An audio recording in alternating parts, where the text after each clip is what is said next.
स्वाते, रक्षाबंधनाविषयी की नाही लोकांचा एक गैरसमज आहे. आपण नेहमी म्हणतो की राखी म्हणजे बहिणीच्या रक्षणाचं वचन.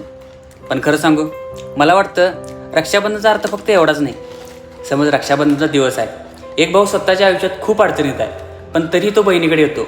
बहीण विचारते, दादा एवढ्या अडचणीत असून कसा आलास रे? तो फक्त एवढंच म्हणतो, रक्षाबंधनला बहिणीकडे कसं नाही येणार? कारण परिस्थिती कशीही असो, बहिणीच्या घरी जाण्याचा आनंदच वेगळा असतो. राखी बांधून झाल्यावर तो खिशातून पाकिट काढतो. आत फक्त 10 रुपयाची नोट असते.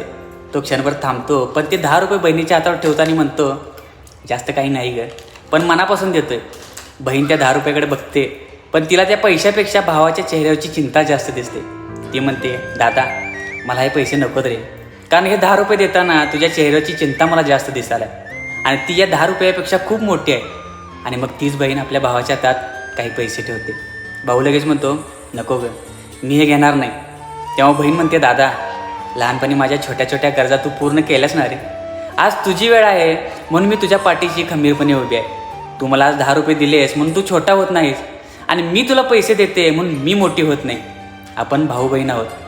एकाच्या आयुष्यात अडचण आली तर दुसऱ्यांनी त्याच्या पाठीशी ठाम उभं राहायलाच पाहिजे. आणि इथेच मला वाटतं रक्षाबंधनाचा खरा अर्थ आहे.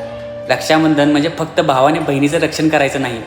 रक्षण म्हणजे फक्त संकटापासून वाचवणं नसतं. कधी भावाच्या आयुष्यात पैशाची अडचण येईल, कधी त्याला मानसिक आधाराची गरज असेल, कधी फक्त 2 प्रेमाचे शब्द ऐकायची गरज असेल, तेव्हा बहिणीने आपल्या भावाच्या पाठीशी उभं राहिलं पाहिजे. लहानपणी भाऊ बहिणीचा हात धरतो, पण आयुष्याच्या एका टप्प्यावर बहिणीने भावाचा हात घट्ट धरलाच पाहिजे. बरोबर. राखीचा धागा एकतर्फी नसतो, तो दोन्ही बाजूनी बांधलेला असतो. भाऊ बहिणीचं रक्षण करतो, पण वेळ आली तर बहिणीनेही भावाची ढाल बनली पाहिजे. राखी म्हणजे फक्त भावाने बहिणीला दिलेलं रक्षणाचं वचन नाही, तर बहिणीनेही भावाच्या सुखदुःखात, त्याच्या अडचणीच्या काळात त्याचा हात कधी न सोडण्याचं वचन आहे. आणि भावाने बहिणीचं रक्षण करणं आणि बहिणीने भावाचं रक्षण करणं हेच खरं रक्षाबंधन आहे.